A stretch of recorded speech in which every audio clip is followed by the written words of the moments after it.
Hey everybody, just wanted to check in here on a Thursday, leading into Friday of Halloween weekend. And of course, I have nothing to share Halloweenish today, but what I did want to do is talk about occasionally the books that I've read. And so I thought I would start with the book that I just finished reading, which is called Finding the Next Steve Jobs. Now, that doesn't sound very pop culture-y or exciting, but the reason I bought this book was because it is by Nolan Bushnell. That is the author, Nolan Bushnell. Now, if you don't know who Nolan Bushnell is, he is actually the guy who founded Atari back in the early 1970s.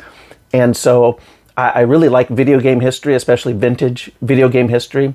The Atari 2600 was my first video game system back in, I think my family got it at either Christmas or on my birthday in 1982 or 83. I've been trying to figure out which year exactly it is from, judging from old photos that I have, but I don't have, there was no date stamps on those photos. But at any rate, I wish that Nolan Bushnell would put out a proper biography, because I would love to hear all of the crazy stories that happened during the 70s at Atari.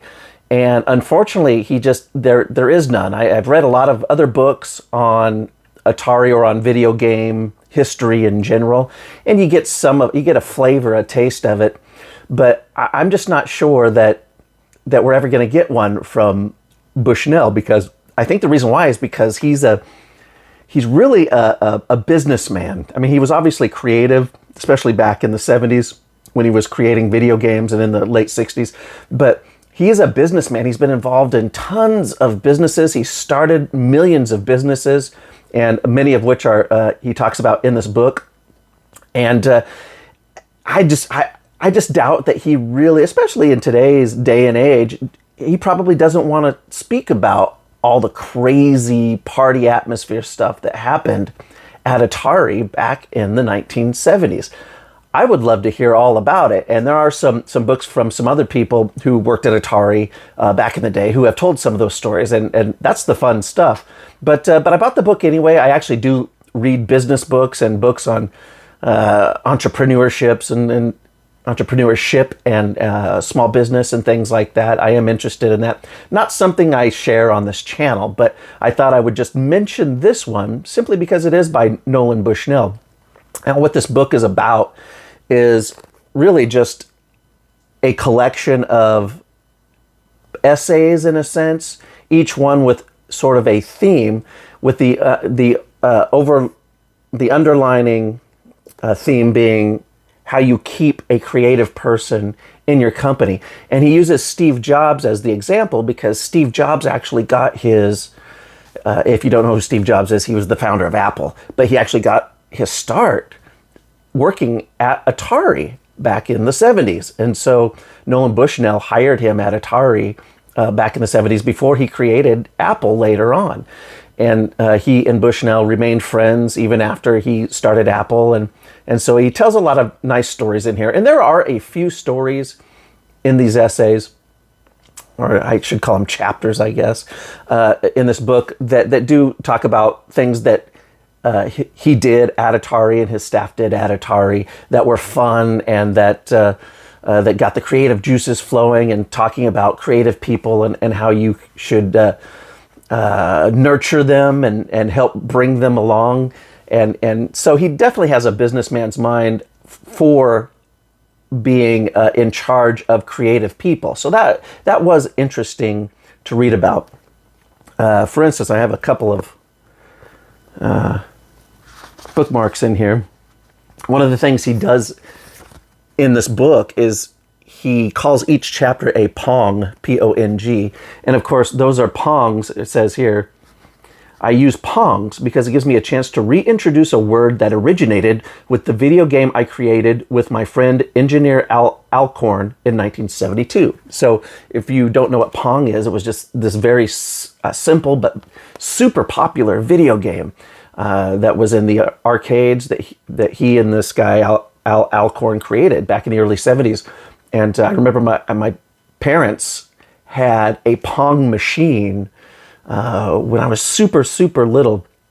It's just you had a ball going back and forth, and that's, each person had a little paddle and a little, I guess, like, it just looks like a little wafer, a little wall. You just bounce the ball back and forth, and if you get it past the other person, you get a point. And it was just such a simple game, but it was the very beginnings of video games, and so that was just a super, super popular game. But at any rate, each chapter in this book, he does call Pongs. And so, for instance, some of the Pongs that he titles, for instance, this one, chapter 12, is called Look for the Lurkers.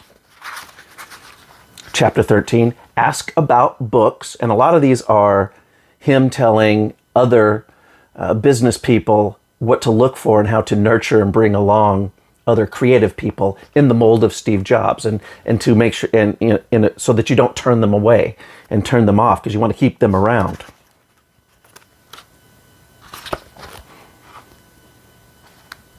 Try to find a couple other here.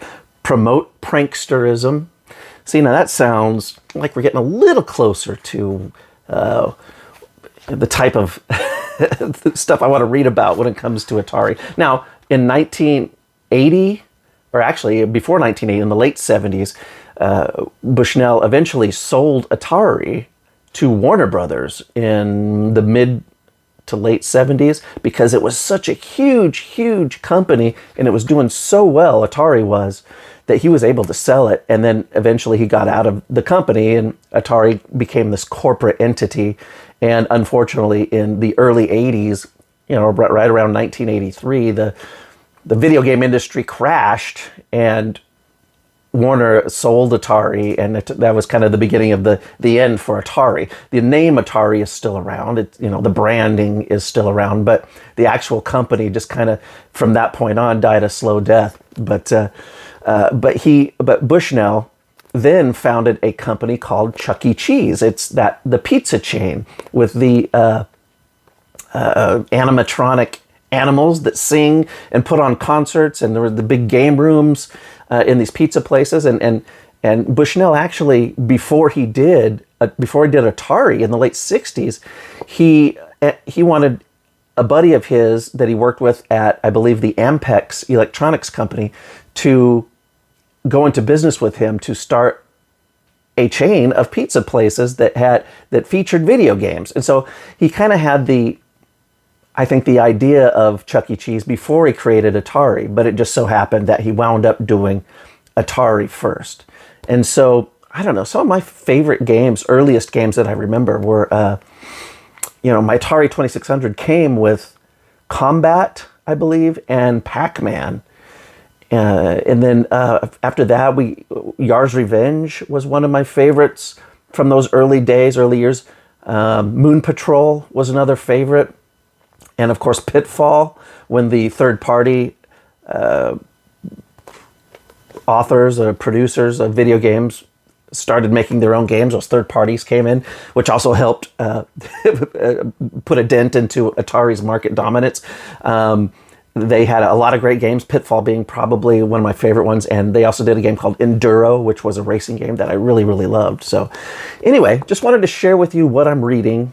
And this is the book I just finished. It's actually a good book if you're a business person, or if you like reading about business and entrepreneurship and things like that.